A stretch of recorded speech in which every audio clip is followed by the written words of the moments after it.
आज की चर्चा का विषय रहेगा प्रोसीजर ऑफ हाइब्रिडाइजेशन, यानी हाइब्रिडाइजेशन जब हम करते हैं तो उसमें कौन कौन से स्टेप होते हैं, ये हम इस वीडियो में डिस्कस करेंगे। तो सबसे पहले हम जानते हैं कि हाइब्रिडाइजेशन क्या है। What is the mean of hybridization? Hybridization means the mating और crossing between two dissimilar genotypes और लाइन्स। इट मीन्स दो असमान जीनोटाइप वाले पौधों या लाइन्स के बीच में मैटिंग या क्रॉसिंग कराना हाइब्रिडाइजेशन कहलाता है। हाइब्रिडाइजेशन यदि सिंपल भाषा में हम कहें कि दो ऐसे पौधों में हम क्रॉस कराएं जो आपस में कंट्रास्टिंग फीचर वाले होते हैं, तो इस प्रक्रिया को हम हाइब्रिडाइजेशन या संकरण कहते हैं। अब संकरण का ऑब्जेक्ट क्या है? What is the objectives of hybridization? हम क्रॉसिंग या संकरण क्यों कराते हैं, हाइब्रिडाइजेशन क्यों करते हैं हम? तो पहला हाइब्रिडाइजेशन का ऑब्जेक्ट होता है कि क्रिएशन ऑफ वेरिएशन, यानी जेनेटिक वेरिएबिलिटी को क्रिएट करने के लिए हम हाइब्रिडाइजेशन करते हैं। दूसरा ऑब्जेक्ट होता है कि development of hybrid and hybrid varieties, यानी हाइब्रिड डेवलप हमें करना हो या हाइब्रिड वेराइटी हमें डेवलप करनी हो तो हम हाइब्रिडाइजेशन करते हैं। तीसरा ऑब्जेक्ट होता है हाइब्रिडाइजेशन का कि ट्रांसफर ऑफ द जीन्स, यानी जीन को यदि एक जीनोटाइप से दूसरी जीनोटाइप्स में या एक वैरायटी से दूसरी वैरायटी में हमें जीन ट्रांसफ़र करना है तो हम हाइब्रिडाइजेशन का प्रयोग करते हैं। तीसरा ऑब्जेक्ट होता है कि इम्प्रूवमेंट इन वन और मोर क्वांटिटेटिव ट्रेट्स, कि यदि हमें एक या दो ट्रेट किसी जीनोटाइप्स में या किसी वैरायटी में इम्प्रूव करना है तो हम क्रॉसिंग का या हाइब्रिडाइजेशन का प्रयोग करते हैं। ये इसके चार मेन ऑब्जेक्ट थे हाइब्रिडाइजेशन के। अब बात करते हैं हम कि हाइब्रिडाइजेशन हम करते हैं तो उसमें कितने स्टेप्स इन्वॉल्व होते हैं। तो पहला स्टेप है कि choice of the parents. Choice of the parent यानी पेरेंट्स का सिलेक्शन ये ब्रीडिंग ऑब्जेक्ट या हाइब्रिडाइजेशन प्रोग्राम के ऊपर डिपेंड करता है कि ब्रीडर क्या करना चाहता है। उसके आधार पर पेरेंट हम सेलेक्ट करते हैं, उसके आधार पर ही हम दोनों पेरेंट्स के फीचर डिटरमाइन करते हैं कि हमें हाइब्रिड में क्या चाहिए, उसके आधार पर हम पेरेंट का सिलेक्शन करते हैं। तो पहला स्टेप है चॉइस ऑफ द पेरेंट्स, यानी पेरेंट का सिलेक्शन करना। दूसरा स्टेप है इवैल्यूएशन ऑफ द पेरेंट्स।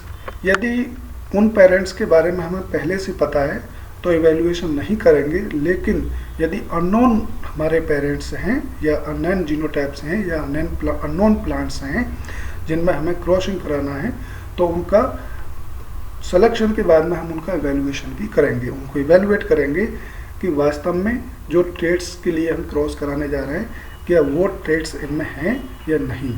तो दूसरा स्टेप है हाइब्रिडाइजेशन का evaluation of the parents. Hybridization का तीसरा स्टेप है इमैस्कुलेशन। अब हमने पेरेंट्स सेलेक्ट कर लिए, इवैल्यूएट कर लिए, अब उसके बाद में जब हाइब्रिडाइजेशन हम कराते हैं तो पहले हम करेंगे इमैस्कुलेशन। इमैस्कुलेशन हमेशा शाम को 4 से 6 बजे के बीच करना चाहिए, क्योंकि शाम के समय जो हमारे एंथर पे पॉलन होते हैं वो इनएक्टिव होते हैं, और इनएक्टिव अवस्था में जब हम रिमूव करेंगे एंथर्स को या पॉलन्स को तो स्टिग्मा पे यदि टच भी हो जाएंगे तो फर्टिलाइज नहीं कर पाएंगे। Emasculation means the removal of unmature anther from the flower, that is called emasculation. यानी इमैस्कुलेशन का सीधा सा मतलब है कि पुष्प में से अपरिपक्व एंथर्स को निकालना इमैस्कुलेशन कहलाता है। इमैस्कुलेशन के समय जब हम एंथर रिमूव करते हैं पुष्प से तो हमें यह ध्यान रखना चाहिए कि स्टिग्मा को कोई भी क्षति ना हो इमैस्कुलेशन करते समय। यदि हमने पहले से किसी को इमैस्कुलेट किया है तो जो भी इक्विपमेंट इमैस्कुलेशन में यूज हुए हैं उनको हम स्टेरलाइज एल्कोहल या स्प्रिट की सहायता से हम उनको स्टेरलाइज कर लेंगे। हाइब्रिडाइजेशन का चौथा स्टेप है बैगिंग। अब इमैस्कुलेशन करने के बाद में जो बटर पेपर के बैग्स होते हैं उनकी सहायता से उनको जो इमैस्कुलेटेड बर्ड हैं या इमैस्कुलेटेड फ्लावर हैं उनको हम कवर कर देते हैं। कवर क्यों कर देते हैं? क्योंकि जो आउट क्रॉसिंग है, आउट क्रॉसिंग के द्वारा जो हमने मैस्कुलेशन किया है बर्ड्स में, वो किसी दूसरे पोलन के द्वारा फर्टिलाइज ना हो। तो उसको आउट क्रॉसिंग को प्रिवेंट करने के लिए हम बटर पेपर के लिफाफे से अपने मैस्कुलेटेड बर्ड को कवर कर देते हैं। तो इसी प्रक्रिया को हम बैगिंग कहते हैं। हाइब्रिडाइजेशन का 5वां स्टेप है टैगिंग। जब हम इमैस्कुलेटेड बर्ड्स को बैग कर देंगे, यानी बैग से कवर कर देंगे, तो उसके बाद में हम उस प्लांट पे, उस पर्टिकुलर प्लांट पे एक लेबल भी लगा देंगे और लेबल पे इंफॉर्मेशन लिखते हैं कि name of the parents between crossed and date of emasculation and date of pollination. ये इंफॉर्मेशन लगा करके हम उस पर्टिकुलर प्लांट को या पर्टिकुलर ब्रांच को हम टैग कर देते हैं। तो इस प्रक्रिया को हम टैगिंग कहते हैं। हाइब्रिडाइजेशन का 6वां स्टेप है पॉलिनेशन। पॉलिनेशन मीन्स कि जो भी हमारा मेल पेरेंट है, मेल पेरेंट से हम पोलन को लेकर के आएंगे और पोलन को लेकर के हम जो है स्टिग्मा पे टेस्टिंग करते हैं।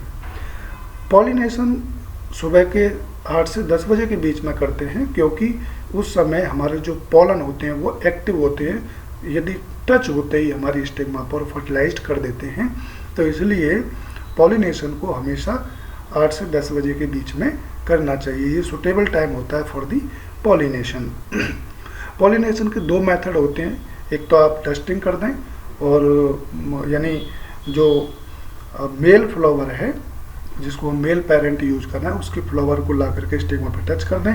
या दूसरा तरीका है कि उसमें से पोलन्स को झाड़ करके पेटी डिश में रख के और ब्रश की सहायता से डस्टिंग करें। ये दूसरा मेथड है पॉलिनेशन का। पॉलिनेशन करने के बाद यदि हम दूसरे प्लांट पर पॉलिनेशन करने जा रहे हैं, तो जो भी हमारे इक्विपमेंट है उनको स्टरलाइज एल्कोहल या स्पिरिट की सहायता से स्टरलाइज कर लेना चाहिए।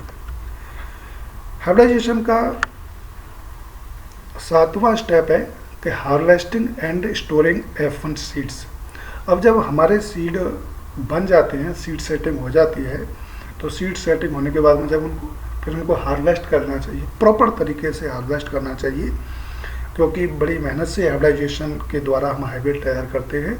तो उनकी हार्वेस्टिंग F1 की और उनको हार्वेस्ट करने के बाद, थ्रेश करने के बाद उनको स्टोर कर देना चाहिए एक प्रॉपर स्थान पर, जहाँ पर सीड को कोई भी नुकसान ना हो। तो ये थे 7 स्टेप्स ऑफ दी हाइब्रिडाइजेशन। यानी जो हाइब्रिडाइजेशन करते हैं उसमें कौन कौन से स्टेप्स इन्वॉल्व होते हैं, ये हमने इस वीडियो में डिस्कस किए। इसके बाद में हम जानते हैं कि हाइब्रिडाइजेशन में क्या क्या डिफ़िकल्टीज आती हैं। तो पहली जो डिफ़िकल्टीज आती है कि लोअर सीड सेट, यानी जो सीड सेटिंग होती है बहुत कम होती है। ये प्रॉब्लम हाइब्रिडाइजेशन में हमें देखने को मिल जाती है। यदि हम इंटरवैराइटल हाइब्रिडाइजेशन की बात करें तो ये प्रॉब्लम नहीं है, लेकिन डिस्टेंट हाइब्रिडाइजेशन की यदि बात करें हम, जिसमें एक स्पीसीज से दूसरी स्पीसीज में क्रॉस कराते हैं, तो ये सीड सेटिंग की प्रॉब्लम आती है हाइब्रिडाइजेशन में। दूसरी प्रॉब्लम है कि hybrid motility is lower due to recessive genes. Recessive genes होने की वजह से हमारे हाइब्रिड की मोटिलिटी कम होती है। ये भी एक डिफ़िकल्टीज है हाइब्रिडाइजेशन में। तीसरी जो मेन प्रॉब्लम है वीट के केस में हाइब्रिड नेक्रोसिस। हाइब्रिड नेक्रोसिस भी एक डिफ़िकल्टी यानी प्रॉब्लम, सीरियस प्रॉब्लम है हाइब्रिडाइजेशन के केस में। जब हम hybridization in case of wheat, यानी वीट में जब हम हाइब्रिडाइजेशन करते हैं तो हाइब्रिड नेक्रोसिस भी एक सीरियस प्रॉब्लम है। तो ये थी हाइब्रिडाइजेशन की डिफ़िकल्टीज, जो भी जब हम हाइब्रिडाइजेशन करते हैं तो ये डिफ़िकल्टीज हमारे हाइब्रिडाइजेशन करते समय आती हैं। प्रिय व्यूअर्स, इसी प्रकार की अधिक जानकारी के लिए देखते रहिए एग्री कोचिंग इंडिया।